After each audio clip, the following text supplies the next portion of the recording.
Joining me via Skype, a digital strategist, Mercy George-Igbafe. She joins me via Skype in Lagos for the discussion. And I also have joining me from Abuja studio is a senior economist with SPM Professionals, Paul Alaji. They both join me now to look at all of these issues, the economic and the technological aspect of it. Now, let me start with you, Mercy. What do you think will be the impact of COVID-19 on the entire digital world at this time? How do you see that? Thank you so much for having me. I really appreciate for today. What I'd like to say, the impact for many businesses is, remember the last time I was on the show, I talked about the statistics. Out of every 10 businesses, only one survived the 2-year benchmark. However, what I would say is this. What is going to happen to a lot of businesses that are not digitally ready? Many businesses are already operating remotely to do a lot of jobs. Many people will be out of work, especially those that are not skilled and ready for today. Because now the way business is operational is going to definitely change. So things are definitely going to take a different trajectory. It's not going to be any more business as usual, and that's what Learntor does. Create strategies that can help businesses scale.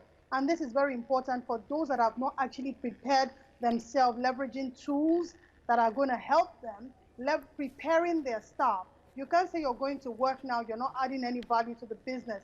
There is no hiding place. And that's why I love the pillar of Scrum.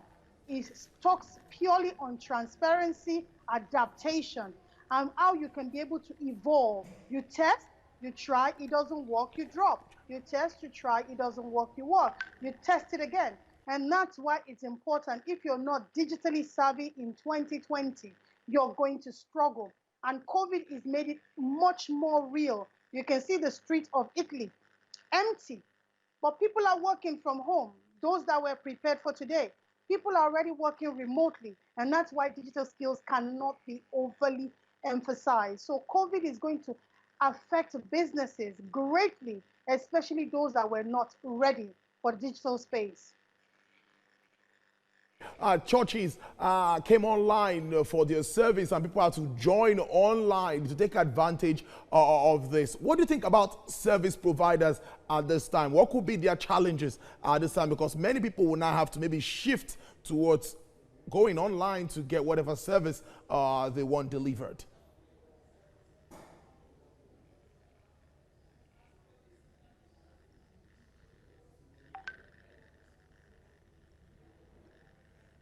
Mercy, can you hear me? Yes, I can hear you. I thought you were speaking to the second No, I'm talking to you. The question is for you. Oh, yes. What is just going to happen is this. The reality is already here. The reality for many businesses, and with regards to network provider, if you're not leveraging digital, many people are idle. So this is the best time. And when they are idle, they are online. They are consuming videos, they are consuming content. But if your business is not in their eye to catch their attention, when you're ready to launch, you would have missed that opportunity because you did not create a strategy in place to be able to maximize the potential of users engaging with your content or engaging with your product. So a digital strategy would have helped, but it's not even late. So what kind of content can you start sending out? Because the number of people online now has quadrupled. And that's the report that just came out recently. So many people are online now because there's nothing to do. There's nowhere to go. They are locked up in the house. So many people are probably not talking to themselves. So this is the best time.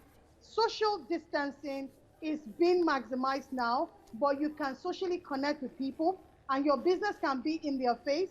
Don't go hunky-dory, you're on holiday. You're not on holiday. This is the time to start innovating and bringing creativity to fore.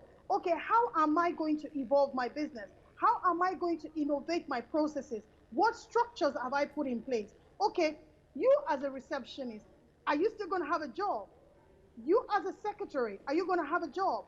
Okay, the data is going to play a role now. This is where the companies are going to make a kill because a lot of people are going to say, I don't have money, but you're going to spend that money on data, consuming videos, consuming content, and which is very, very critical. So that is why it's important as a business, start positioning yourself. How can you create strategies that would work for you to be in the eyes of your users, your customers? How can you retain your customers, existing customers? What can you do for them to know you are still here, or you're not going out of business? So it's very, very important for businesses to start evolving and leveraging this system of COVID-19 and start maximizing it to your own advantage. So don't just say, oh, I'm on holiday, and you're just there watching videos, watching entertainment. You're not developing your business. You're not putting strategies in place, because you're going to say, yes, the network providers are expensive, but you're going to still burn data. So why don't you use that data productively? Why don't you start engaging your team strategically to start positioning themselves? Are you going to start calling your customers? What structures have you put in place? So it's very, very key. As much as it's expensive in Africa, but we still can leverage those platforms to be able to scale our businesses when this whole pandemic is over. It sounds very interesting. Mercy, I'm still talking to you right now while I start to connect with my other guest from Abuja, Paul Alaje. Now, Mercy, it looks very interesting. We're talking of 4G. At the time, we're talking about 5G, and challenges are now popping up. Infrastructure, power is one thing we also face in this part of the world, 4,500 megawatts for 200 million people. Now, putting all of this side by side, tell us, how has it been in that line of business? What are other challenges entrepreneurs in that sector, what do you think they face, and how can they overcome it? I am one of them. So I can tell you, being an entrepreneur in Africa, it's actually a very tough one. And the fact that we don't have a choice.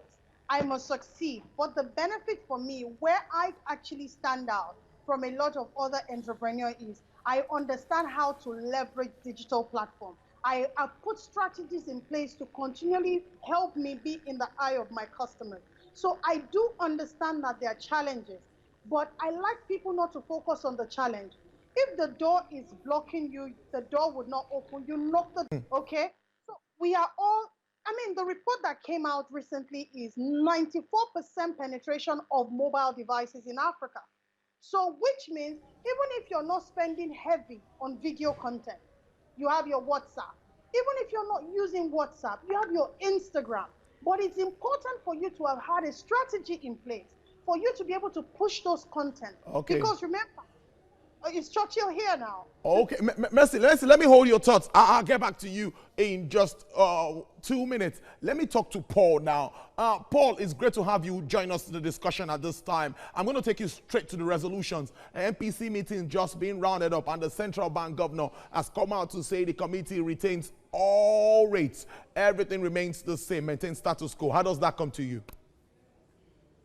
Well, it's not so much of surprise. It's expected, because if you reduce NPR at this time, the few foreign investors you have may take a decision to withdraw some of their funds, which of course will mean we are jumping from fry pan to fire.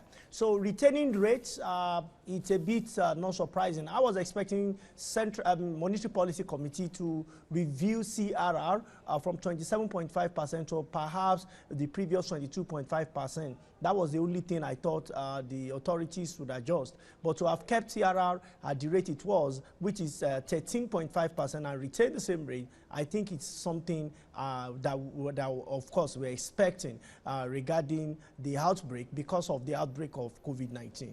Paul, it's really worrisome at this time. You're suggesting bringing back the CRR to 22.5%, but looking at the fundamentals globally, which is beyond what we can control in this part of the world, did you see the CBN having any option than staying, maintaining status quo?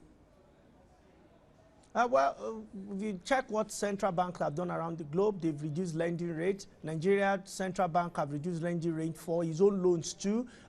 Many of them have also adjusted their monetary policy rate. Monetary policy rate in America is almost close to zero, but Nigeria have refused to, because we are not faced with the same economic dynamics. Many countries of the world also have a bit a bit better CRR, Nigeria is currently at 27.5%. So when you look at all of these figures, it's not that CBN or Monetary Policy Committee have done badly. We are in a very, very difficult moment. The world is better than the situation we find ourselves now, because there is a high level of uncertainty, and for maybe Monetary Policy Committee not to adjust rates that may later give a result that they are not desiring. That could be a reason why for the next 2 months they just want to sit on the fence to see what the result will look like.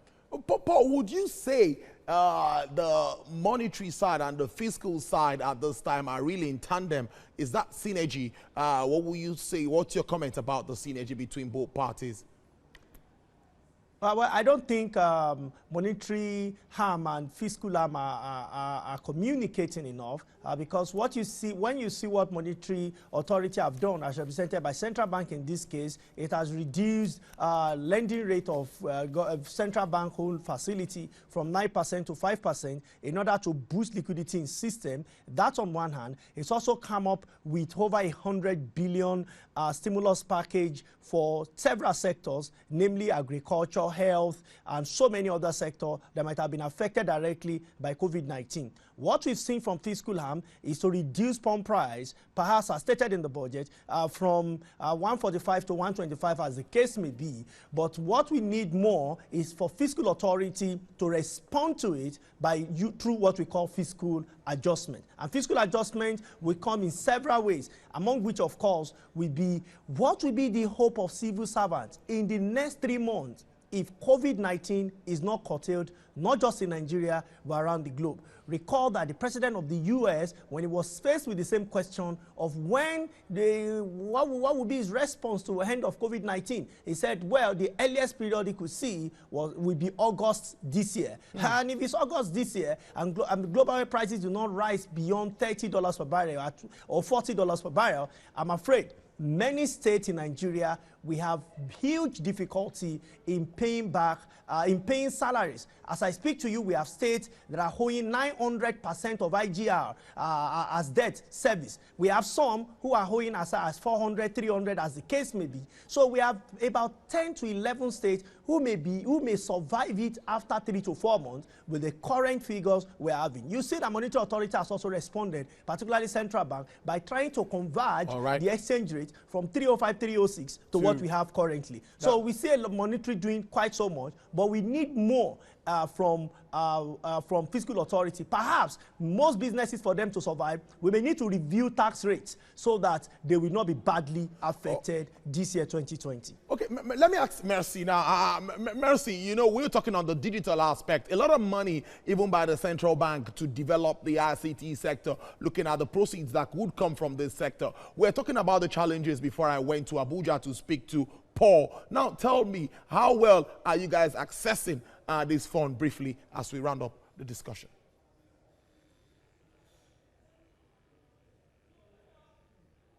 Mercy, the question is for you. I really love the question. And by the way, thank you. Paul is really a numbers person while I'm a digital person. Yeah, I do.